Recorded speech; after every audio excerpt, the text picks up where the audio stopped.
Report by ProPublica reveals former President Trump's 2017 tax cuts benefited more than just the middle class. The ultra-wealthy took a huge slice of the pie as well. The report uses a combination of financial disclosures, Treasury Department emails, even confidential tax records to get to the bottom of who really benefited from that tax legislation. Joining me now, one of the co-authors of the article himself, Justin Elliott. Justin, this is an impressive piece of work, and I'll admit right up front here, I'm not an expert on tax code or tax law, but my takeaway on this article was that the 1% basically made out like bandits, especially the 0.1%. The rest of us didn't. Is that pretty accurate?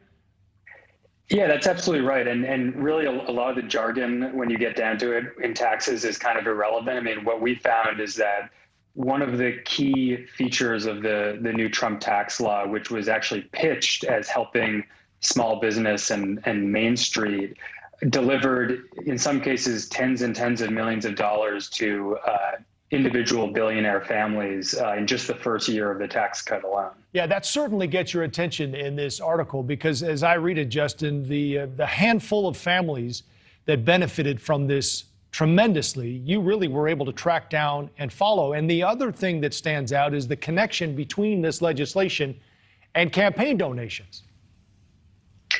Yeah, that's right. So, I mean, just to give you an example, one of the senators who is pushing to expand the particular business profit deduction that we're looking at, Senator Ron Johnson of Wisconsin, had gotten millions in dollars of support for his campaign from a couple of billionaire families in Wisconsin, notably the Uline family. If you've ever used a paper bag, you're probably using a Uline product. And what we found is that after these tax changes went through, the Uline family in just the first year got around $120 million in tax deductions. So we're talking about just a huge cash windfall for a very small number of people. Did the rest of us get anything out of this, Justin?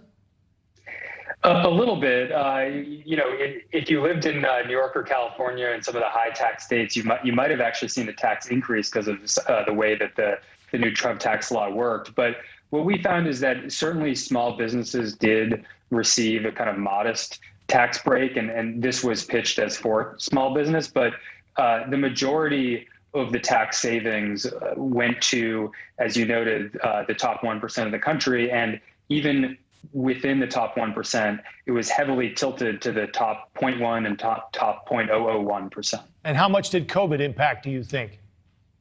I mean, that side, it derailed everything. Yeah, no, it's a good question. The IRS data hasn't come out yet for the post-COVID period, but I will say that this is certainly not strictly a partisan thing in terms of the winners. I mean, there were certainly Republican donors who gained from this tax bill, but what we found is that what we believe is the number one biggest recipient of tax savings from this provision was actually Michael Bloomberg, who obviously was a Democratic presidential candidate. So we're talking about billionaires from across the political spectrum getting just a huge windfall from this part of that new law. Right. I don't need to tell you, Justin, but when you put together a story, you usually start by saying, what's this story all about? And I'm curious. And this one, I wrote down a few. Maybe you can add some more. Politicians, backroom deals, connections, campaign donations. What else would you add?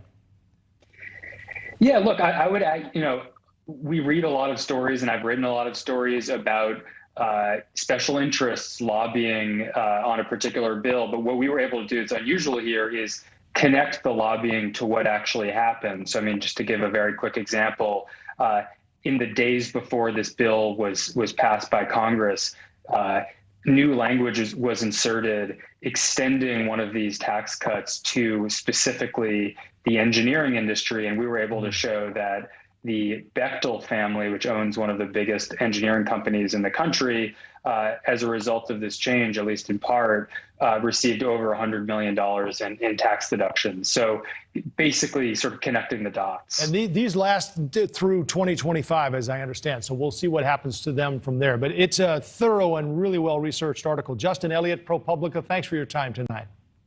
Thanks so much.